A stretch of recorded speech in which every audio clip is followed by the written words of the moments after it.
Subscribe. We'll highlight all that. Don't you worry. Just But saying, you gotta remind people. Subscribe right now. Subscribe. Of course. Philadelphia, baby, you're gonna love it. Best sports fans in the world. Actually, the worst, but that's what makes them the best. Let's get right into the show, guys. Welcome into the Getting the Whole podcast. Steve McAvoy, Ben Pirro here. Another glorious week in the world of golf. Jake Knapp claims his first career victory in only his 9th career start. Plenty of wow moments at the Mexico Open despite a weaker field. And somebody who was on the report or the waiver wire who was going to go to LIV is officially with LIV and will tee it up for the first time in 12 years at Jeddah this week. The Get the Whole podcast brought to you this week and every week by our friends over at Tomahawk Shades, the best small batch eyewear in the industry. Founded on Long Island and rep by some of the biggest personalities in sports, including Chris Hogan, Kyle Harrison, and our own Paige Sporadic. Tomahawk Shades is guaranteed to keep you looking fresh from the first hole to the 18th green and beyond. Head to TomahawkShades.com or download the Tomahawk Shades app on the App Store or Google Play Store and browse their selection of sunglasses, blue light plus glasses, and prescription lenses. Be sure to use code USP for 25% off your next order at TomahawkShades.com. We lead the show off this week, Ben, with Jake Knapp, who, by the way, for those of you who have been following us along in Beer Money, locked him in for a top 20, absolutely smashed at plus 200. And on top of that, in his 9th career start, earns his first PGA Tour victory. He actually might be the most interesting person in golf. I don't know if you've read much of the notes that I had written down prior to the show, or like watched what had happened throughout the course of the week. First of all, on course performance just dominated, but also became the first player to only hit 2 fairways in the final round and still win the event. It's his first 54-hole conversion. I know that, and I wrote these down because I'm sure you can lift more than him. Could you bench more than 260 for 2? No. Could you squat 365 for 4? Not now. No. I haven't. Really? I can't squat. I can't squat right now. I can't squat at all. All right, well, like prior to that, prior to your injury. No. I thought you were stronger than that. I thought you could easily do 260 for 2. On bench? Yeah. No. I'm not very good with barbell bench. I'm not very good with. I don't know why. Like if you give me like hundreds in both hands, dumbbell bench is a freaking breeze. Okay. I don't know why. Like I feel like I don't know. It doesn't really compute. I've tried to talk to people about it, and they're just like, "Oh, that is kind of weird," but like, it's also very impressive. So if I give you 125s, though, would you be able to do it? You think? 125 in both hands? Yeah, probably like 1. Okay. Probably Anyhow. 1. Anyhow, like Jake Knapp is this goes to show you the ability of some PGA Tour players despite their size. Because Jake Knapp looks nothing like you. Like he is a much skinnier version of you. Then again, Will Zalatoris can also bench 200. So like 2 freaks of nature in terms of their ability to hit the ball. His average ball speed this week, he averaged 187.8 off the tee. His highest ever was a 199.8. He clocked, I think, when he played at UCLA, he played at an Ohio State event. He turned pro in 2016. So like he's a rookie this year, but he obviously has been at it for a long time. He spent 12 months as a bouncer in California, not thinking he would ever make it in golf, and then managed to earn his way through qualifying to the Korn Ferry Tour. Played through the Korn Ferry Tour. He's 29 years old. He wins his first start, obviously his first 9 appearances. His past 3 weeks, he finished T3, T20, 28, and first. It's his best finishes on tour since 2024 at the Sony this year. And the 2019 Canadian Open, he finished 70th. So this is the best three-week stretch of his entire career. And on top of all of that, he's sponsored by a vape company, as well as the Anaheim Ducks. Apparently, he plays at the same home course as their owner, I think. That's and sick. They played 9 holes together. And while he was on Korn Ferry, he was like, "Hey, would love to get sponsored by the Ducks." And he was like, "All right, make it on the Korn Ferry or make it pro, and we'll talk." And after his first KFT win, they played 9 holes. He said, "I'll lock you in." So he carries around the Anaheim Ducks patch and gets free tickets whenever he wants. Pretty fucking awesome. gig. Also, I'm pretty sure the only person not named Keurig at FE Bar and Round to be sponsored by a vape company, but I could very well be wrong. And a really great mustache too to boot. So Jake Knapp might just be the most interesting person in all of golf. Just like an absolutely hilarious, like looking guy. Looks like Cameron Smith, not Australian whatsoever. Also both sponsored by Penguin, which makes it a little bit more alike, but just absolutely fantastic. What was your takeaway if you watched him at all this weekend of what we could be seeing from Jake Knapp? We have been mentioning him for the last 3 weeks. Well, he's, it's surprising. He looks a lot younger than the. He looks a lot younger than like his college grad year suggests. I thought I didn't realize he graduated from UCLA in 2016. I mean, I was still in high school back then. I mean, that's crazy to think about. I mean, it was just I got to watch some of it, and he was so in control. I know he only hit 2 fairways in the final round, but his iron game and like the baby driver that he hit off the deck. I mean, that was like ridiculous. It looked like it kissed the flagstick, by the way. Yeah. I mean, it was, and his tempo and his mechanics are just insane and like insanely good. That's what I mean, insanely good. That's I always kind of gravitate towards the guys that have kind of worked like odd jobs, like because they're like, oh, I don't know if I'm gonna make it. So like it's like he was a bouncer, which is like freaking hilarious. Who else was like James Hahn was selling shoes, like, oh, you didn't know that? No, I find these things out like day of. I had no idea. Oh my gosh, yeah, no, James Hahn was like selling shoes. Oh yeah. At like a department store. So I mean, I always, when you have a pro who, is kind of like, I'm sure like they were doing it to like try to like make money so that, quick money, easy money so that they could continue to play. Because I mean, the guy did go to UCLA. You can't be an idiot and get into UCLA, so I'm sure he would have been fine.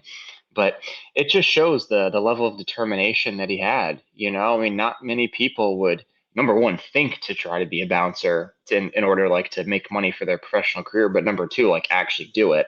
I just think it speaks to the high level of determination that he has. And I love his demeanor. I love his swing. I love his tempo. So smooth, and he just seemed emotionally just so in control. You knew, it's like one of those feelings. It's like, it's almost like, I don't know if you remember this, but when Billy Horschel won his first PGA Tour event, it was the Zurich Classic. I think it was like 2014 or something, or 15. You just had a feeling the whole day that he's just, no matter what happens, he's going to figure out a way to win this event.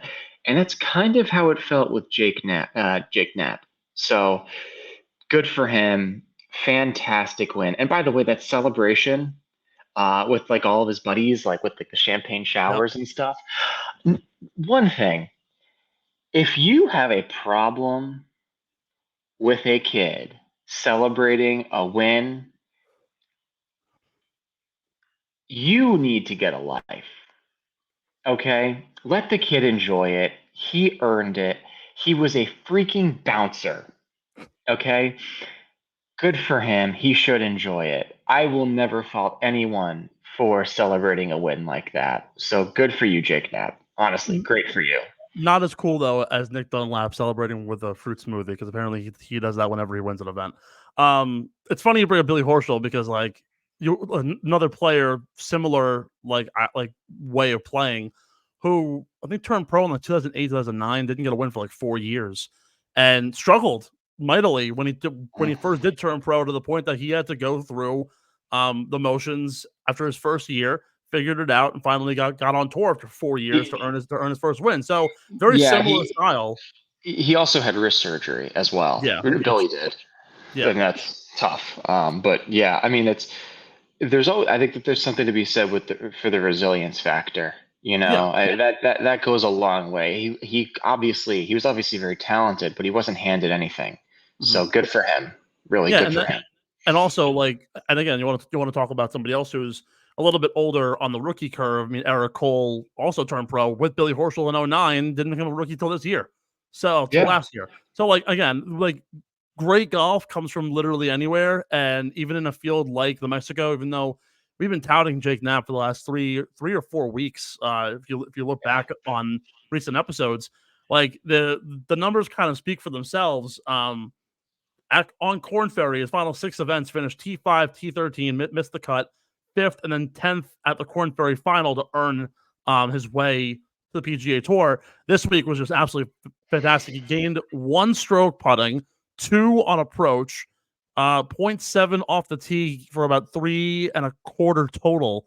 But his distance is really kind of the bread and butter metric, and I think Jake Knapp's also proving as a player that the power game is so important, and the accuracy doesn't really matter anymore. And we see it with a few guys, Scotty Scheffler being one of the prime examples of somebody who's not very accurate but has just an absolute bomb of a tee shot. Again, if you can ball strike your way to wins like Will Zalatoris, like Scotty Scheffler, and you don't necessarily need the best putter on earth. His strokes gain around the green was actually a -0.5. So he didn't even really play significantly well around the green and still managed to do great. So good on Jake Knapp. We'll see more of him throughout the year. Might be an early candidate now for Rookie of the Year, getting his first win. But actually, a little fun fact: last year only 3 rookies won on tour. We've played 7 events this year, 8, well, maybe a little more than that. We already have 3 winners that are rookies. That's him. Technically, Nick Dunlap doesn't apply to that. Matthew Pavon and somebody else I'm drawing a blank on at the moment. But crazy how we're already getting all this. And not only that, this is the first week that Jake Knapp had the shortest odds amongst anybody in the field to win, which is also freaking ridiculous to think about. Speaking of those other guys at the Mexico Open that really wowed us, in a not so deep field, with Tony Finau falling back to around the top 20 zone, and Keith Mitchell only showing up barely to sneak into the top 20. Who are some of those guys that wowed you that maybe people don't necessarily know about, that really kind of showed out this week? Let me grab my notes because I had them written down. Would you mind going first? Yeah, of course. I mean, the obvious answer is kind of off the bat, and this is for me guys who we know. Patrick Rodgers becomes the first player to have 3 straight top 10s in a single event. In as many events at the Mexico Open, the three rounds, the 3 events it's been here, he's finished top 10 each of them. Andrew Novak had a great early on performance, didn't do much on moving day, and then snuck it into the top 10 on Sunday. Brandon Wu, again, 3 straight top 20s on this course. There's your typical players, Matt McNeely, Tony Finau, and the bunch who played pretty well. One guy, though, who I actually was very impressed with and didn't even know who he was, Alvaro Ortiz, the brother of Carlos Ortiz, finished top 20 this week. He's actually the highest rated amateur from Mexico ever. He's 28 years old. He's a little bit on the older side. Didn't get his legs on the PGA Tour until very recently, but for a long time as an amateur was a very highly rated amateur. So looking forward to seeing him. And then I'm going to absolutely butcher the last name. Sami Valimaki from Finland, finished second in the event, at 2 strokes back of Jake Knapp. Just 25 years old, young golfer from the European Tour. His highest ever ranking was 68th, which came back in 2021. Had surgery in 22, came back strong. Played in the Nordic League for a year to kind of get back into the swing of things, and now he's back on the PGA Tour and European Tour. So good on him. Yeah. I mean, that's a really good list. Someone that I don't think anybody realizes. I believe that they had 3 AMs play in this event. which I think is fantastic. And one of them actually made the cut. Santiago de la Fuente finished tied for 46th at -6. So good for him. That's fantastic. I love seeing AMs show out in professional events. I think it's actually, I think it gives you more of like an old school feel of golf, because really the golf was really like a game for amateurs, like way, way, way back in the day when it was first discovered. Like the likes of like a Francis Ouimet, who won the U.S. Open twice as an AM. So it gives you like that feel good story. A name that we haven't really spoken about on the show, Aaron Baddeley. He really has been in no man's land. Funny enough, I actually used to work with his coach. But Aaron's one of the best putters on the PGA Tour. Finished top 25, tied for 24th at 9 under, so good paycheck for him. I'm not really sure what his status is on the PGA Tour, if he's operating off of past champions or what have you, but I believe he's won 5 times, like a handful. Aaron Rai, finishing top 20, another good event for him. Carson Young played well. Obviously, Patrick Rogers, we said, played well.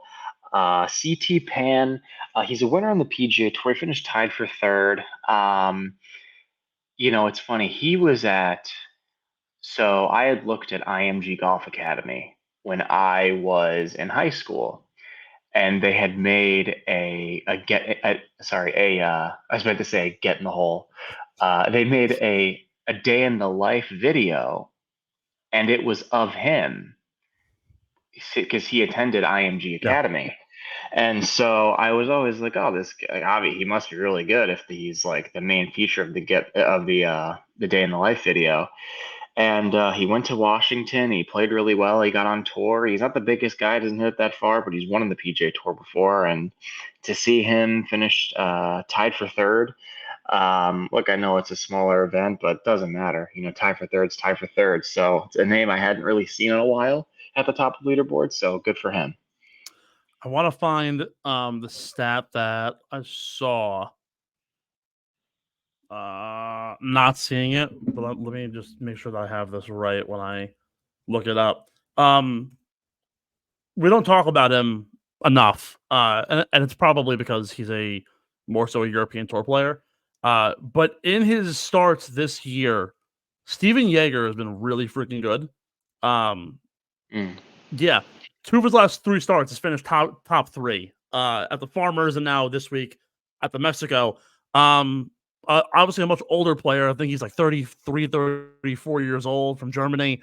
Has a ton of experience on the European Tour, has a handful of wins, but hasn't really been able to get over the hump on the PGA Tour side. But really showing good signs and not much slowing down. He's qualified himself into next week's Cognizant Classic. He's continually working on his game.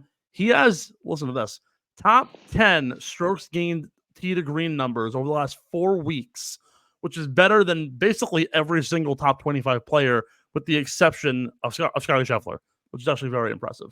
All right, we're going to transition over here. We have news that Anthony Kim is finally officially teeing it up. I don't know if you saw the video from LIVGolf, like the teaser video. Very sick. Had nothing to do with Anthony Kim. Had a lot of like really like those like random like tripping on shrooms like images popping up. Really cool video. You can find that on our Instagram at Getting the Whole Pod. But it's official. He'll be teeing it up at Jeddah this week on the LIVGolf Tour. He's apparently, according to some reports, has received a contract of upwards of $5.5 to $6.5 million to play. We don't know how much money is going to come off that insurance policy now that he is playing golf again, but I think we said assuming like $3 million, right? He has to give the whole thing back, probably. No, I know, but like, we speculated it was like $3 million, right? The insurance policy? Yeah. No, like $3 million. No. The insurance policy was 10 to 20. Oh, could have swore we said like $3 or so million. I said anyhow, 10 to 20. The situation, I believe, is he's receiving $5.5 to $6.5 million, and either the money will cover the insurance policy, or LIVGolf will cover his insurance policy, whatever the number is needed to hit that. But he'll play as a wild card. So on LIVGolf, for those of you who are listening and don't know much about the ins and outs, they have 2 wild cards this year in along with all of the teams. So those 2 wild cards are basically just like free agents that play, earn points, can possibly get on the rosters if they want to trade or sign or cut guys. And the opportunity here for Kim is he'll play as a free agent, could get extended to next year, and also possibly depending on performance, might actually earn his own team next year, which would be really cool. So, what are your thoughts on Kim finally teeing it back up? I know we talked about it in speculation weeks ago, but now that it's finally official and is confirmed, it's a really huge jump, and honestly an eye grabber considering any tour that has Anthony Kim on it now immediately is getting a ton of attention. Yeah, well, he's like kind of like this, like I said a couple weeks ago, he's like this urban legend, right? Because a lot of like the newer golf fans, they've heard stories about him, right? They've heard stories about this unbelievably talented individual who had all the physical tools, but kind of just partied it away. And that's kind of what he was, just known as, like a big partier, and didn't really know how to the right balance of work and play. That's the analogy that they used actually on the Golf Channel, I believe. And it's accurate. I mean, it is accurate. Yeah. I mean, I remember hearing a story about how he sprayed a $20,000 bottle of Dom on the dance floor at a club. So, I mean, look, I'm interested to see how he plays. Remember, I am not holding my breath on how he plays, though. Yeah. The last year and a half of him on the PGA Tour, really 2 years actually of him on the PGA Tour, it wasn't good. After he got hurt with the thumb injury, he had some good finishes here and there, but he was not the same player. And maybe this break away from the game has really energized him, and he's been able to get over his injuries and get healthy. I mean, I would hope so, because he's been away for a decade, basically, over a decade. So I think it's great for golf. And to be honest, I saw a coach that I follow on Instagram. He posted, it was some like meme, and it was just like, I don't care that you just got Jon Rahm. I don't care that you have Brooks. I don't care that you have Dustin. He's like, you have Anthony Kim? Okay, now I'll tune in and watch. And I think that that's like kind of the the general consensus. People want to watch AK play, and I want to watch him play too. I mean, the guy's a stud. He's a stud. So good for him. I'm happy to see him back. I think it's really cool to have someone like, because again, I was a little he was not before my time, but I wasn't a huge golf fan to the point that I was watching it every single week to know what he was doing in the late 2000s. But the fact that he's now back, you're right, it's like an urban legend. And Jason Sobel, again, said it the best himself. He was like, Anthony Kim brought so much attention to golf in a weekend. Had LIVGolf not been a thing, this would have been obviously the biggest news story in years. But the fact that the eyeballs were on Anthony Kim, what's he going to do? Now that he's on LIV, he was like, there actually could be the argument made that this week at Jeddah might get more eyeballs than the PGA Tour event at the Cognizant, considering the field, how it isn't a signature event, but it's a very challenging event. You might be getting a lot of the similar situations like at the Farmers, where people are like, oh, it's like the leading score going into Sunday is only 6 under par, because the golf course play is that difficult. You actually might get more viewership on a Sunday at Jeddah, even with the time changes, than you would a Sunday at the Cognizant, which I think would be fascinating to see what the viewership would be come Monday. But again, just turning eyeballs in and out to see Jon Rahm and Anthony Kim both tee it up doesn't really seem like a real thing. Like, it seems like it's like, this is a really dumb comparison. But the other day I realized that the year that Harriet Tubman died was the year that Rosa Parks was born. Like, 2 historical events that don't seem to line up at all happen to be in the same year.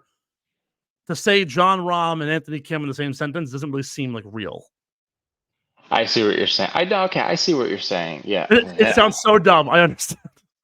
But also, like, again, the idea of two of those things happening mutually just don't really seem like doesn't seem like it can happen, and yet apparently anything can happen at Live Golf. We're going to take a short break. On the other side, we're going to break down the Cognizant, chat about Full Swing Season 2 releasing in early March. And of course, we have our Beer Money Plays. We have a really special and exciting partnership to announce as well. Right here on the other side, don't go anywhere, Steve and Ben, for the Get in the Hole podcast. Get in the Hole is brought to you by PHI Apparel Company, our incredible merch partners. PHI Apparel Co. provides unique designs and high-quality clothing from t-shirts to hoodies for every golfer around. With their original designs for all, there's no doubt you'll stand out on the course, the driving range, or at the 19th hole.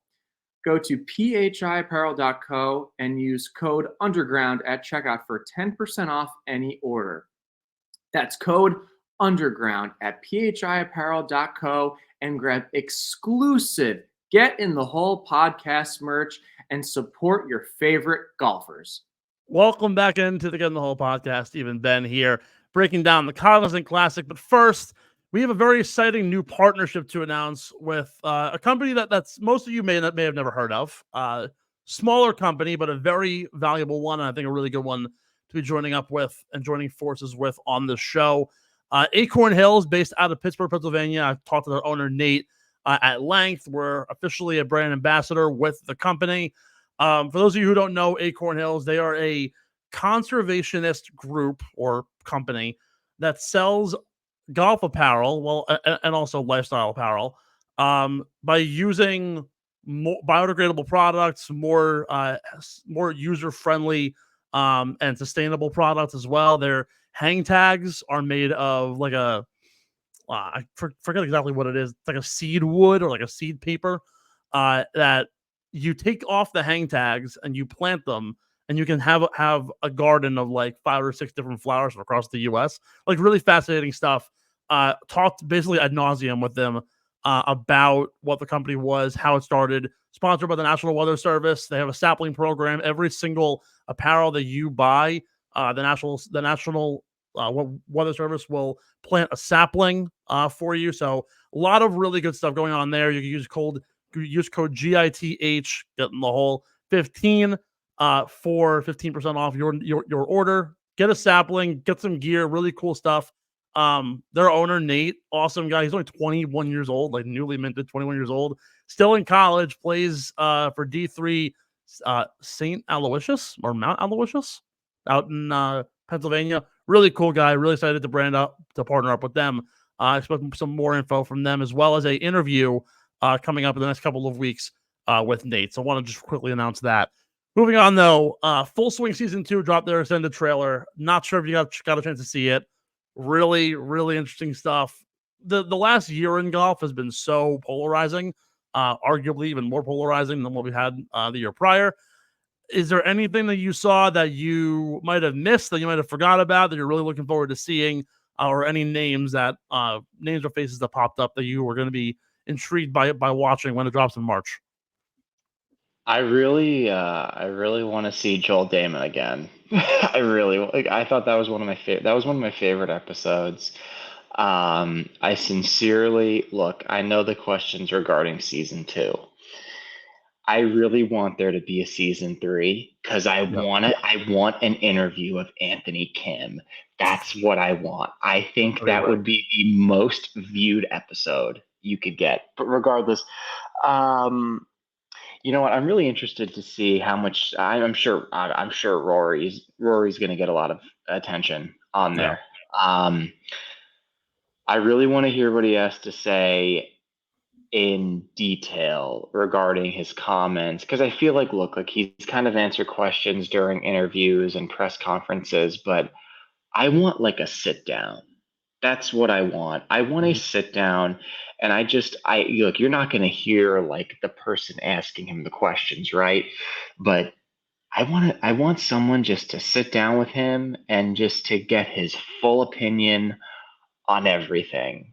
And I know it's probably going to be edited a little bit because it has to fit the format of the show and everything. I get that, but I from top to bottom, I want to know his opinion on the leadership of the PGA Tour, where they're going, Live as a whole. Obviously, now he thinks, Live is kind of a good thing, and it's kind of like been good for golf, and maybe we should do the Champions League format and all this stuff. But from start to finish, I want to see it. That's something I really want to see. I want to see it from more of a humorous side. I'd love to see Homa, Max Homa, and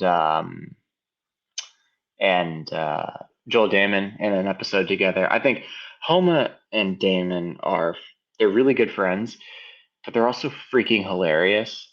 I know Max is kind of like the king of Twitter.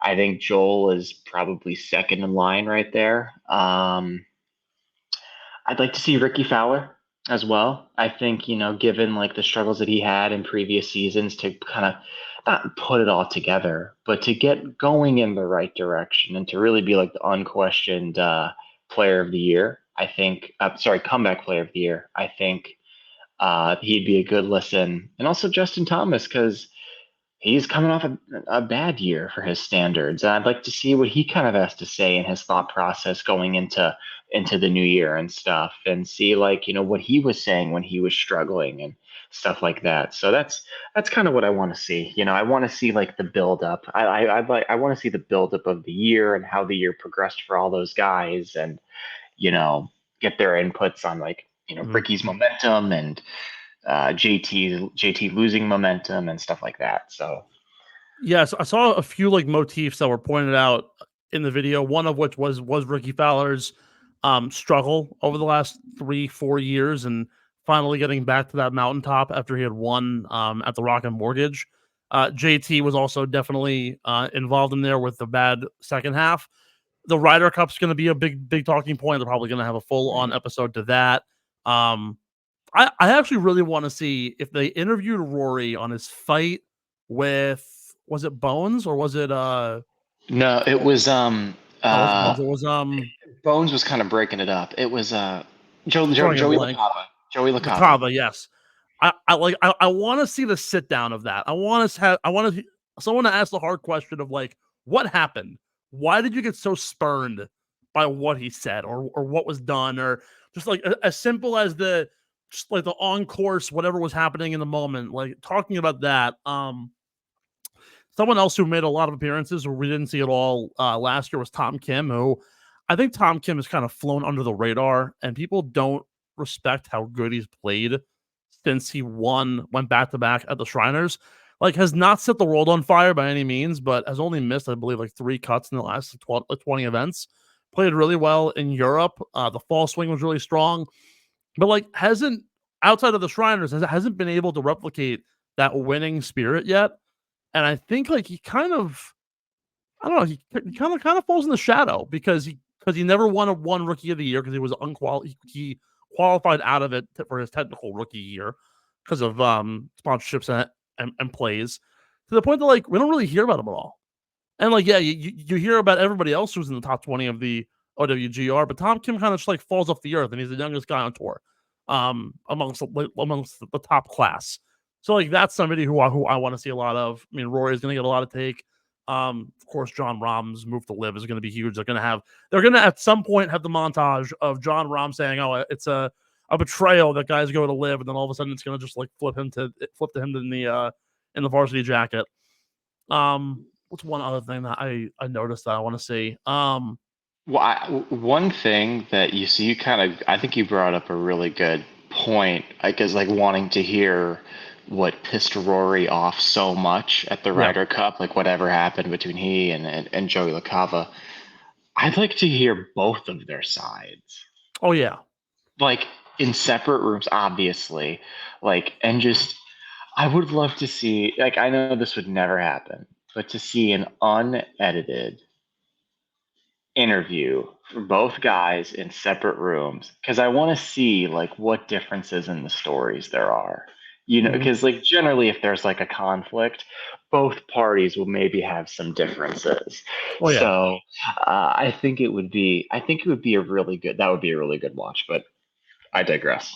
I think Full Swing is like, I've been watching the latest season of Drive to Survive, and I haven't watched any of Breakpoint for tennis or the NASCAR series that they've done. But what Drive to Survive does so well is that and it's a little bit difficult because the PGA Tour is just so many guys, but they kind of have an episode for every team or like common motifs across teams. They'll kind of loop them all into one episode. I just think the drama and the conversations that are going to happen are going to be really fascinating, and I want to see more of that. Like, what is the internal struggle like? I think the two episodes that really stood out to us last year was Brooks Koepka and Joel Damon. You're going to see more of that from Joel. There was one clip I think that you saw him say like, "I'm so done with golf. Like, I'm tired of this shit." And then like seeing Brooks Koepka at his lowest point last year, seeing someone like Ricky Fowler, I think is going to be a really like powerful episode. And I think it's going to bring a lot more fandom to him. And then like just in general, the drama of things, the things that you don't see behind closed doors, the possible like fighting that we saw the Ryder Cup fight, but like what else was happening like in that moment? Who else had beef at some other point in the year? There was of course a ton of news stories from the past year, and then on top of that, of course, the merger that still has yet to come. So that'll also be a huge talking point, I'm sure, and that'll be a fun time to check things out. So the Cognizant Classic this week, as we transfer over to what's happening next week, this upcoming week in the world of golf. The Cognizant Classic, formerly the Honda Classic, comes back to PGA National this year. Not the signature event like it was last year, but we do have a relatively loaded field led by, of course, Rory McIlroy and Cameron Young, with a few other top names sprinkled in there. I don't want to bring it up, but I feel like I have to just to shut everybody up. So Charlie Woods partook in the pre-qualifying on Thursday at Hope Sound. Hope Sound, thank you. And shot, I believe, 16 over. It's like an 87, I think, on the course. I saw a great comparison that I put in our group chat, and I'm pretty sure you commented like, "Oh my God, we're talking more about Charlie Woods. Like, why?" So there was another 15-year-old that was in the field at pre-qualifying. He made it to the Monday queue, missed it by about, I think, 3 strokes. Miles Russell. So he's the youngest ever AJGA Rolex Junior Player of the Year.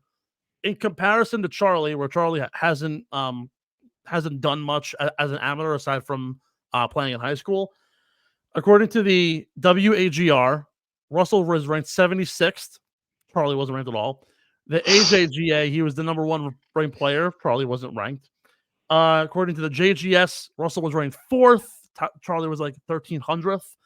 And then just in terms of the amateur ratings of the U16, he was the number 1 rated U16 player in the world. Charlie Woods was like somewhere in the mid-thousands. So this is my way of telling everybody that Charlie Woods is not shit until he actually figures it out and can play up to that level. And just because he is the son of one of the greatest players of all time, we need to pump the brakes on the fact that we give this kid so much media attention. What was happening apparently during the event had like mobs of people following him, had multiple people demand autographs from him, try to touch him, like very like shitty scenario for a 15-year-old. And I hate to like say like, oh, he still shot 16 over. Obviously the external factors played a factor in him not playing well. I believe he shot I think it had like a 12 on a par 4. But again, just like let the kid play. You don't need to give him this ridiculous sort of aura around him when he's only 15, still has to develop, still isn't even fully developed as a person, let alone a golfer. So I think we need to kind of just pump the brakes on that. Anyhow, I digress. Some updates before we chat the field here. Can I say something? I mean, shit. Yeah, sorry. Go ahead. I'm tangenting. Look, all right, people. How old is Charlie Woods?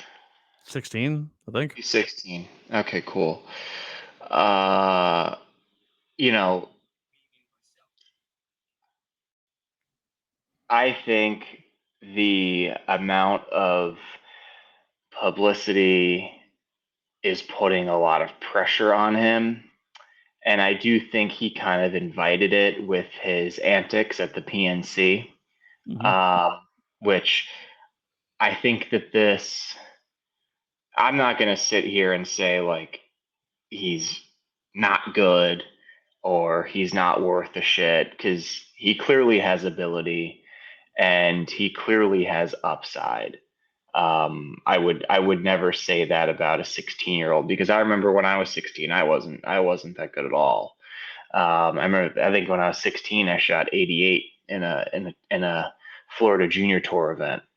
When I was 18 in my last ever round as a junior golfer, I shot 88. I went 74, 88. Where was on that? Oh man, it was Amelia National in near like Jacksonville. It was just one of those rounds where nothing went well, and I made a lot of really bad mistakes, just like mental, like course management mistakes, and just snowballed. And so, I say this because I think it's unfair to criticize and to make fun of a kid who is a kid. He's a kid. And I think he has a lot of pressure, and I think this is actually a good learning opportunity for him. Okay, I think it's unfair to sit there. Look, man, I play with golf with people who have big mouths and they like to run it. And like I played with this one guy and he was like, well, he's not any good. He's not any good. He's not even beating kids in the state of Florida. It's like, okay, numbnuts. How good do you know how good the kids in the state of Florida are? I was a Division I golfer. I got a really nice scholarship. Guess how many top tens I had on the Florida Junior Golf Tour? Take a guess, Steven. I want you to take a guess, a blind guess. How many starts? How many starts? Oh, God, I don't know. I don't A know. lot. Yeah, a good amount. A good amount. Yeah. 3. 0. That was fucking 0. hard, dude. And you know what? I sympathize for this kid. You want to know why? Because when I was 14, and I don't mean to do this, I don't mean to go into story time. Actually, no, sorry, I was 12. I played in my junior club championship, and I shot a 102. And you want to know what some stupid member said? He was like, "Well, I guess Ben Pirro isn't as good as we thought he was. I guess he just wasn't the player." He's 12. I think it's completely unfair for people to judge a teenager or someone who's younger and to say that they're not good. And I also think it's unfair for people to sit there and say this kid's going to be the next big thing at 16, because it rarely happens. Both of those things rarely happen. Okay? Everyone's on a different clock. Jake Knapp is a 29-year-old rookie, basically, on the PGA Tour, and he's figuring it out. This kid has the ability to figure it out. He has the tools. His dad is the greatest to ever do it. He has the resources. Will he ever? I don't know. Who knows? But everyone who's going to sit there and judge the kid, you want to judge him on the antics and tell him to tone it down like you and I have? Fine, because he needs to tone it down. But I do think this is a great learning opportunity for him. Okay? I think people who are going to go ahead and judge this kid because he had one bad round, they can go stick it where the sun doesn't shine, because they don't know what they're talking about. Because you know what? They were never good to compete at that level anyway, probably. Yeah. What's the percentage of people? What's the percentage of people that play Division I like sports? Division I sports. Oh God, it's sub 1%, I think. Yeah, exactly.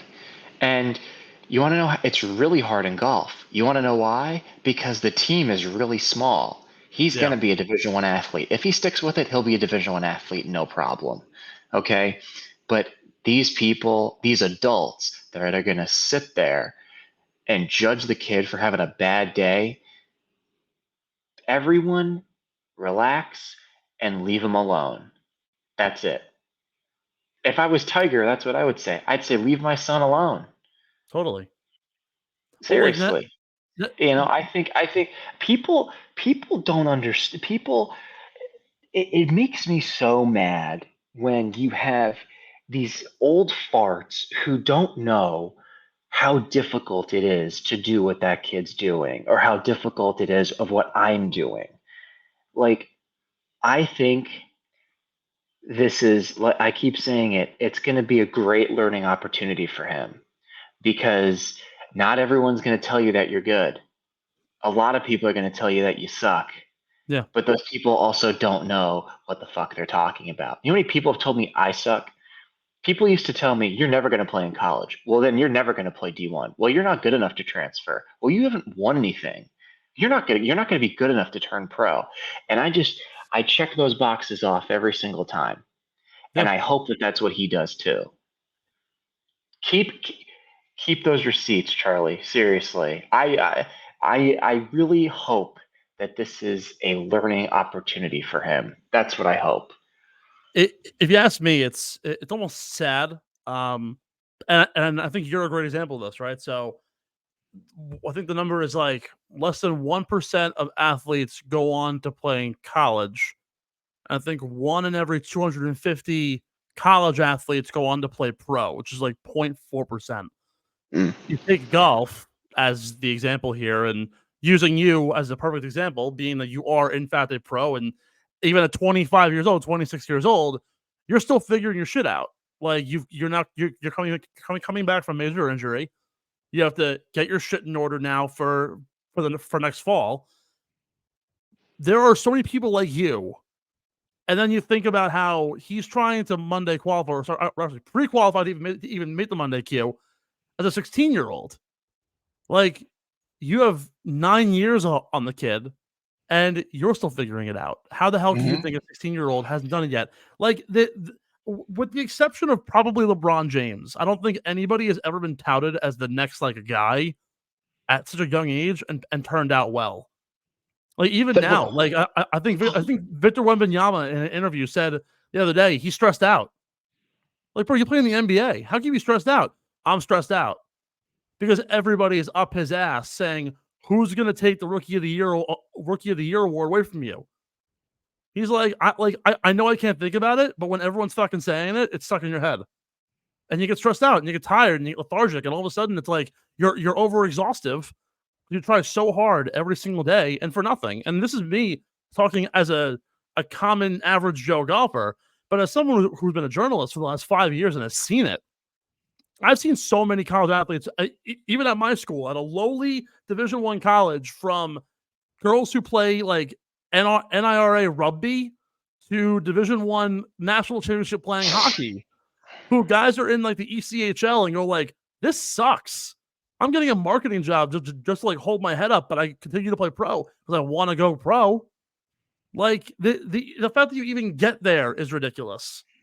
Let alone be 16 years old, not even have a college chosen yet, and then on top of that, have to compete with the idea that my dad's the greatest golfer of all time. I have to be just like him. It's shitty shoes. I was thinking of this comparison the other day. Think about how many juniors there have been, and how have panned out to be like their dad. Bronny is nothing like dad. Granted, he has an Achilles injury, so that's one thing.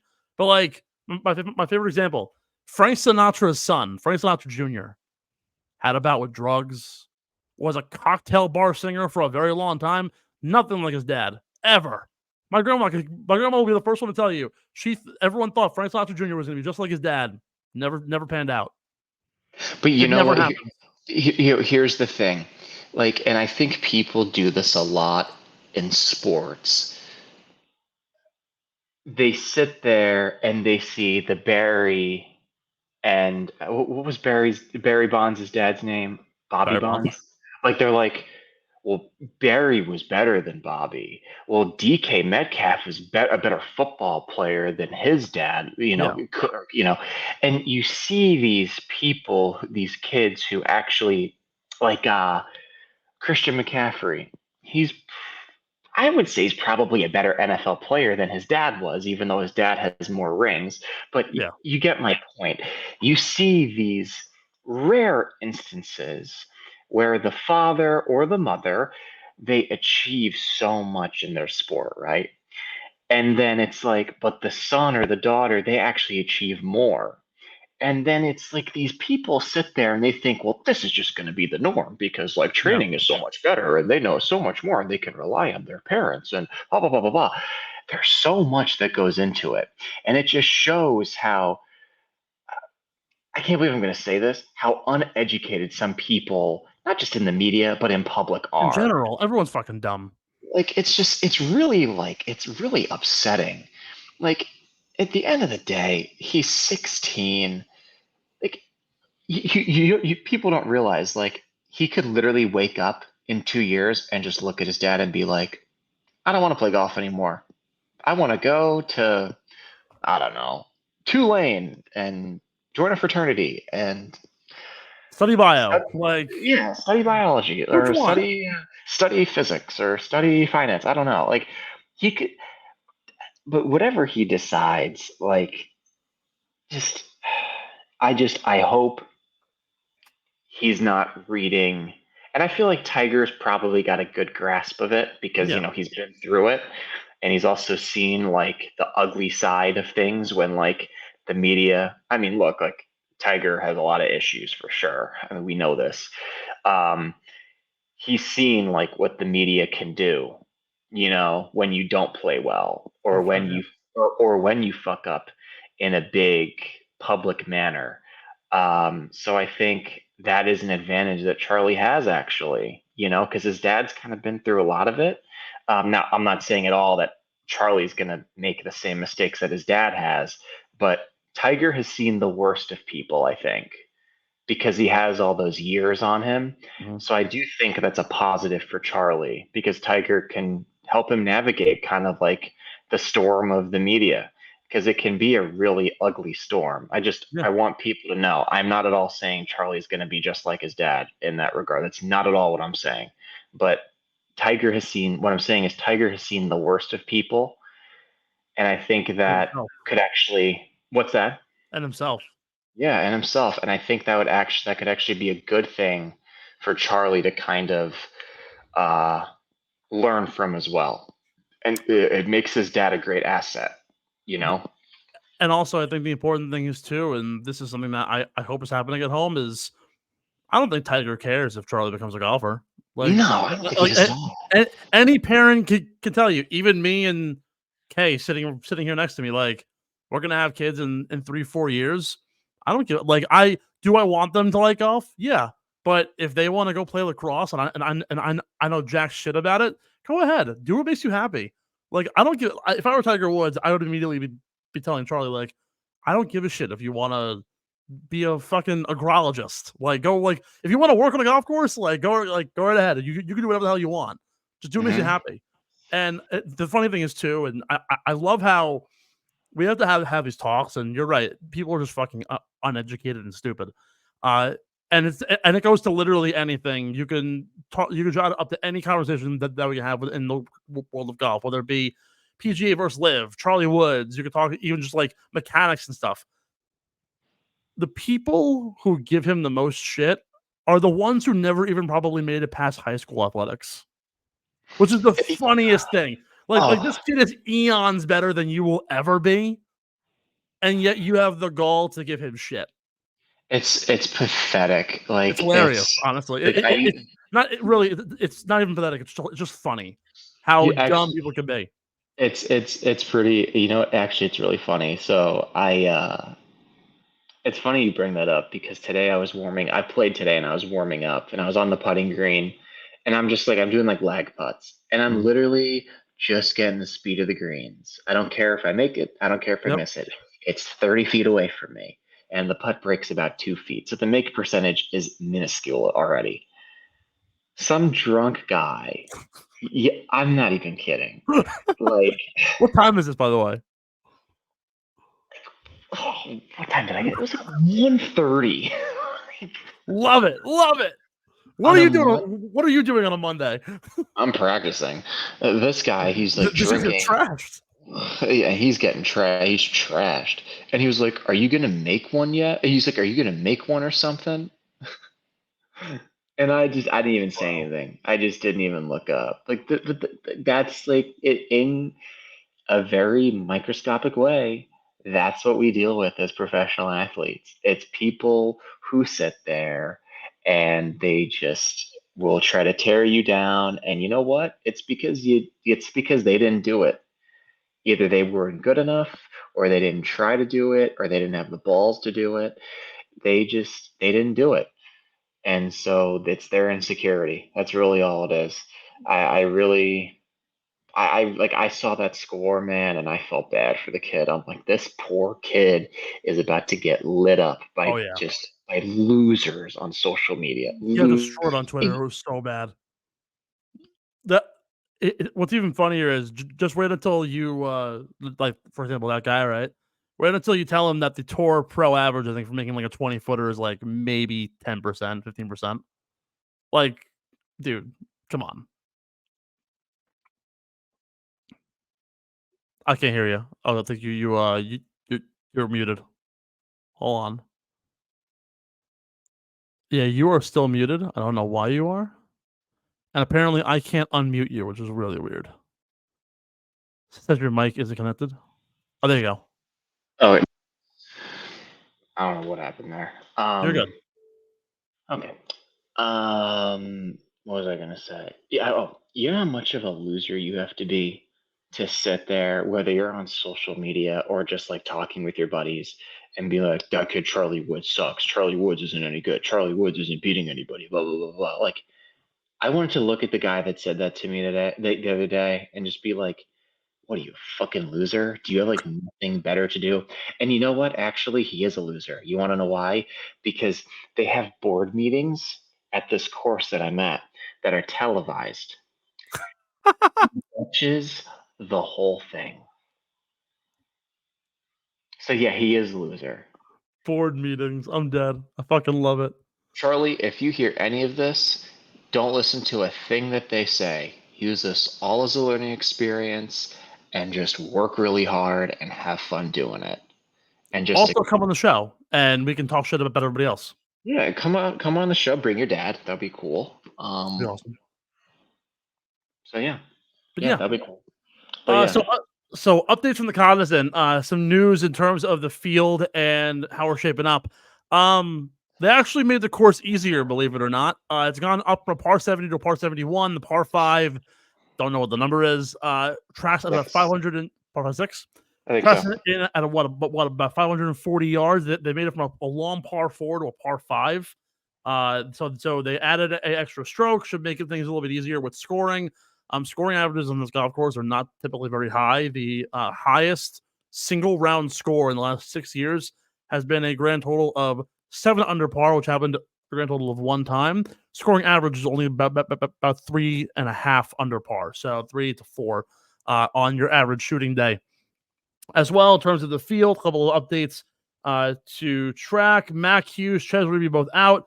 Joey Highsmith from Pepperdine, Chris Gotterup from Texas, and Parker Cootie as well from Texas, all making it in the field.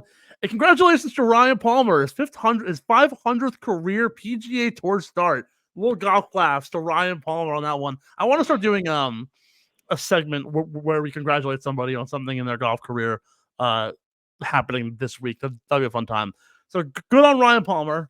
You might make an appearance to make the cut in the beer money picks. Who knows? We'll see. But with that being said, yes. One other thing. Shoot away. I just want to give a shout out. One of the things I actually want to start doing is giving shout outs to the Monday qualifiers. Yes.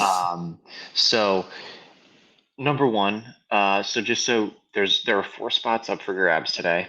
At Tesoro, which is a course in Port St. Lucie. So not too far from Palm Beach Gardens, probably 45 minutes away, where our beloved Mets have their spring training, where they're inevitably going to go 74 and whatever else that equals. 74, bro, fucking 64. That's a possibility.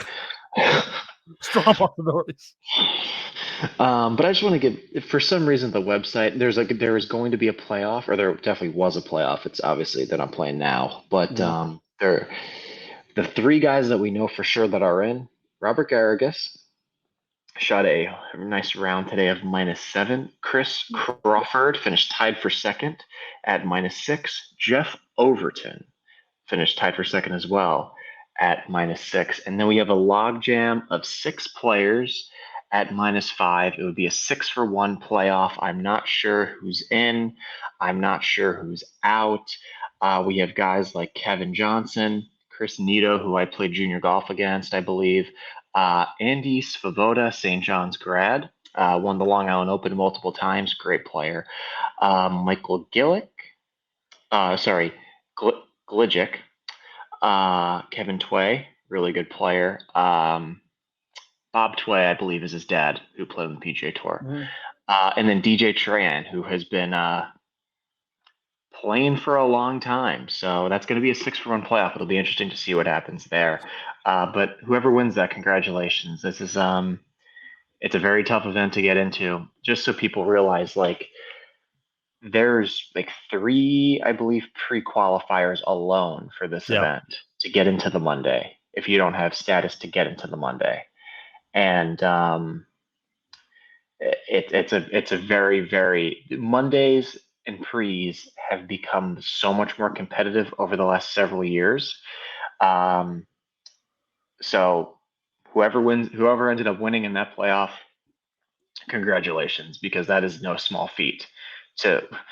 Actually, a good friend of the show, Mickey Demorat, was in I believe it was a 16-for-1 playoff for this event a couple years ago. Ouch. And someone made eagle on the hole to win the playoff. That's fucking ridiculous. Yeah, no, we definitely have to give more love to the Monday Qs, because the fact that they go through all this work to make it into the event, and then also, like, depending on where you're coming from, guys are traveling from all over to try and play this event. So I have some news actually on that Monday Q. Gligic, Nito, and Tway, 3-player playoff. They all made birdie on the first hole, par on the second, finished the event due to darkness. They'll be back in the morning. Tuesday morning, baby, playoff. Dude, that's so hard because now, I think I've said this before, because you're a Monday qualifier, you play your practice, you play the Monday on Monday, you play the practice round Tuesday, and then you don't play on Wednesday because that's Pro-Am day. So you just practice. So they're going to be booking it to that course, which is like 35, 40 minutes away. So it's going to be a lot. So they start off bright and early, according to Monday Q Info, 8:30 in the morning, playoff hole, baby. Imagine the balls that you need to convert a Tuesday playoff. Like, that sounds even harder, because think about it. We're talking one hole here, than to convert an 18-hole, 54-hole conversion. Well, the other thing is, like they're going to be going through their whole warm up too, and to maybe only play one hole. Hit 4 shots. Could you imagine, like, if one of the guys, like, holes out for eagle or something, and it's like, that's it. Now, all right, like, what do you do in this instance, right? You get to the course, you're playing, let's say, like, the 18th hole, par 4, right? And narrow fairway, call it a dog leg left, narrow fairway, pretty, opens up well enough, 4 bunkers guarding the hole. You're going through. Are you, like, practicing that one particular hole on the course, or are you going through your bag and saying, like, hey, like, I don't know what causing up to hit? Like, do you go through a normal routine? Are you only playing the hole over and over and over again, thinking like this is what you're doing? So what I do personally, and this would not change at all if it was a playoff, if I had to wake up early and finish a playoff, or if it was just my first hole of the day in a normal tournament or just a normal round, I would go through my normal warm up, whatever that is for those guys, starting with, for me, it's putting, and then bump and runs, and then pitch shots, and then bunker shots, and then, I work through my bag. But I always, to finish up each warm-up session, I play the first 3 holes on the range, only the full shots. And then after those 3 holes get played, I hit whatever shot and club I'm hitting off the tee on that first hole. I hit that 3 times, and then I head to the first tee. So that's what I do, because you want to simulate that. You want to simulate the feel and, like, the situation as much as possible. I get it's a driving range, so it's, like, kind of hard to do that. But I do think that they're going to be, like, they should be doing their full warm up. That's what they should be doing. Yeah. This thing could last 6 holes. We've seen playoffs last 6, 7 holes before on the PGA Tour. Could happen. So you better be ready to go. What's the longest playoff on the PGA I mean, Tour? excluding the U.S. Open, which used to be 18 extra holes. There's a 14-hole one on the Japan Tour in 76. Oh my 11 God. holes in 49. In 1989 on the European Tour, the Dutch Open, there was 9 holes. That's crazy. What was the Tiger Woods Jim Furyk one? It was like 01, 02, was it? There was like a crazy playoff. I mean, Tiger and Rocco at the 08 U.S. Open had to play 19 holes because they had the extra day, which was all 18, and then they still were tied after 18, and they had to play another hole. This is it. It was the 7-hole. There was the 01 WGC FedEx St. Jude in 01. 7 playoff holes.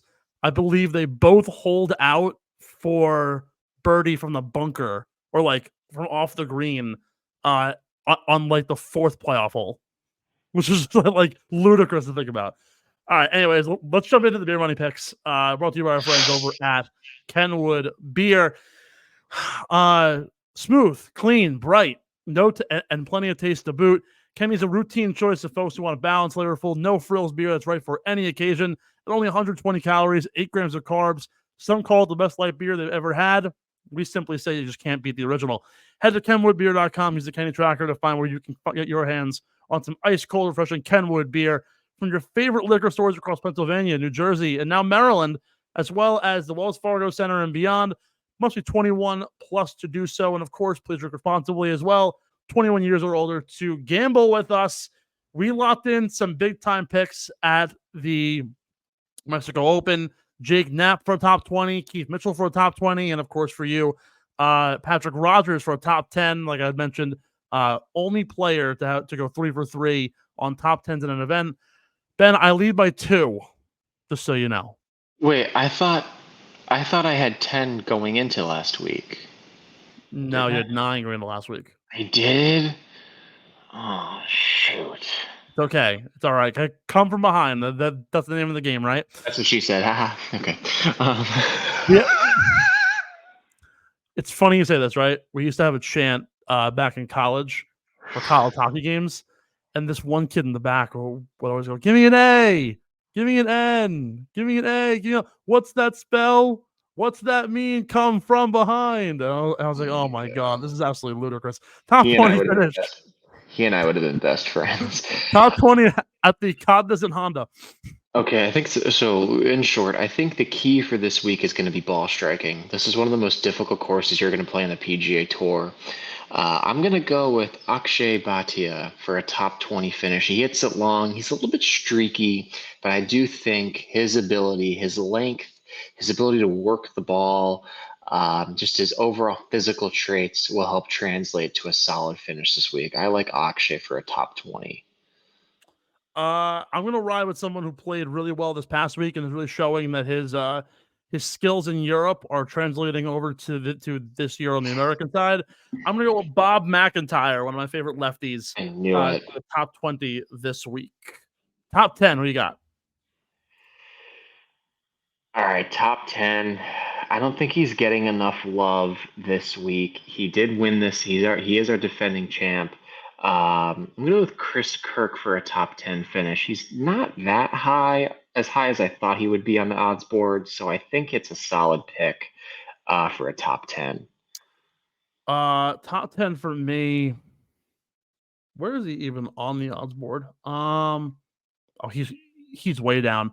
I want to just like rattle off how good he has been to give you an idea of how great a play this is at plus 400 for you. His strokes gained approach per round this year, plus 214, plus 138, plus 213, plus 126, and plus 116. Ridiculous iron play, 4 top 30s, a runner-up at the American Express. I'm taking Christian Bezadenhout for a top 10 this week, on fire with the approach play. And that's all this event. While the ball striking is so crucially important tee to green, the approach play into these greens are so dominant, particularly once you hit the bear trap. it's going to be so crucial to perform here. You can have a bad putting day, but if you can approach this play well, again, scoring average is like 3.5 under par. That's all you need. Christian Bezaid, top 10, top 5. Top 5. This is a tough one for me. I'm going to go, you know what? I really wanted to pick him to win, but he hasn't done it yet. And this is a really hard course to win as a first timer.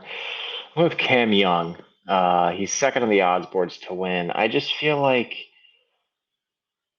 he's so consistent. I feel like you can't really go wrong with the top 5 for Cam Young. Yeah, this is where it gets tricky because like a lot of these names towards the top of the board are either haven't played much or have played almost too much, and you're kind of seeing where they're teetering. I have 2 names in mind. I don't know where to go. God, if I didn't have to pick a top 5, this would be so much easier. I'm gonna go a little bit more chalk here compared to where you are. Maybe a little less. Matt Fitzpatrick for a top 5. You want to talk like courses in comparison, like when he won at Harbor Links, a little bit more of a difficult course in terms of the design and the outlook, but the way it's built out is relatively similar. So I think Fitzy will show out well here. But again, once you get up to this point on the odds board, it's so challenging to find somebody who can actually put up a quality top 5 in a condition like this.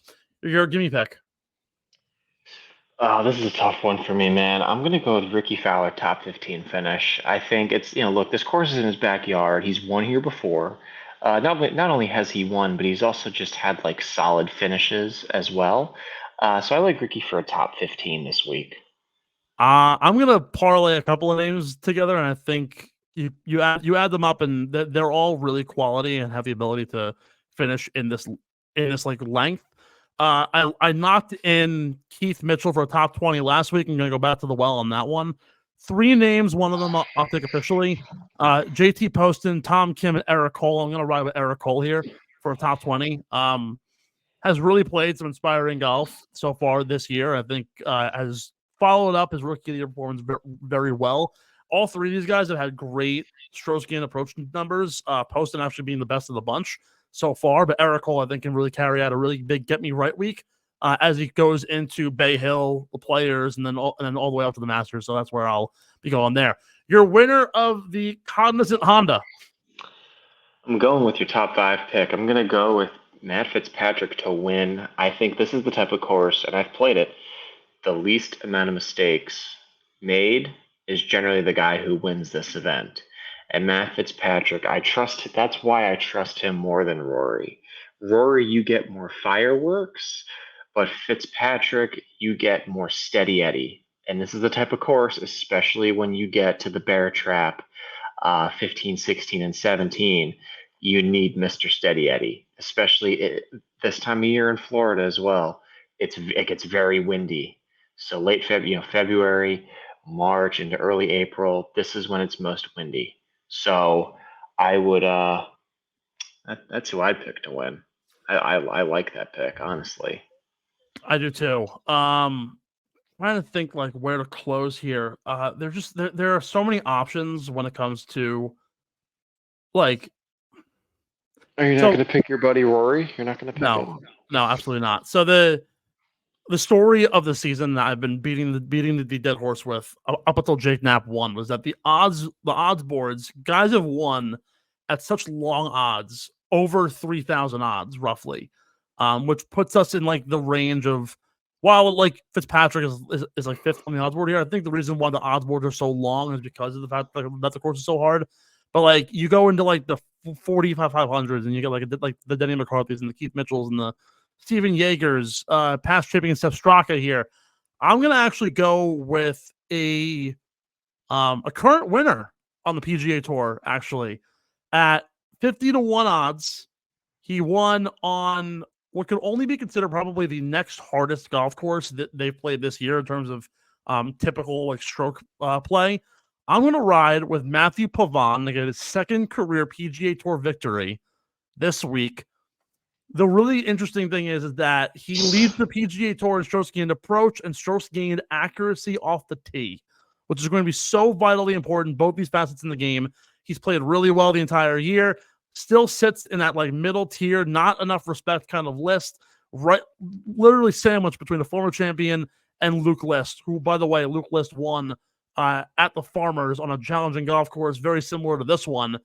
I think all three of those guys are live to win. I think Pavon is going to come out on top, and in only about 17-ish PGA Tour starts in the last 2 years, we'll have 2 wins by the end of it.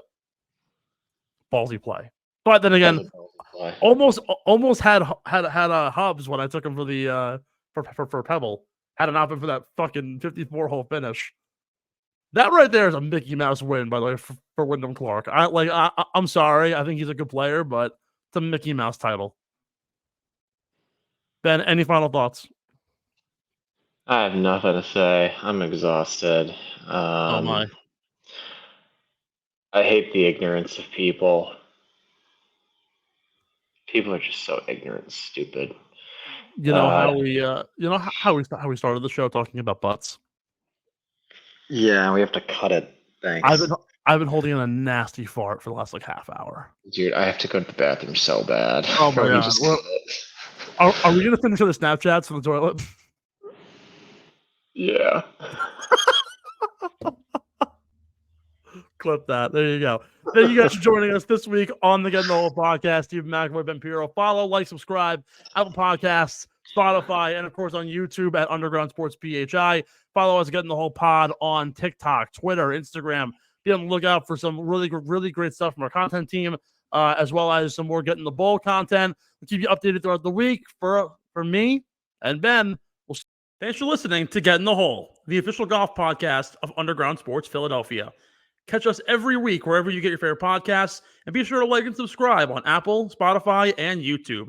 You can follow us on Twitter and Instagram at Getting the Hole Pod, and follow Underground Sports Philadelphia at Underground PHI.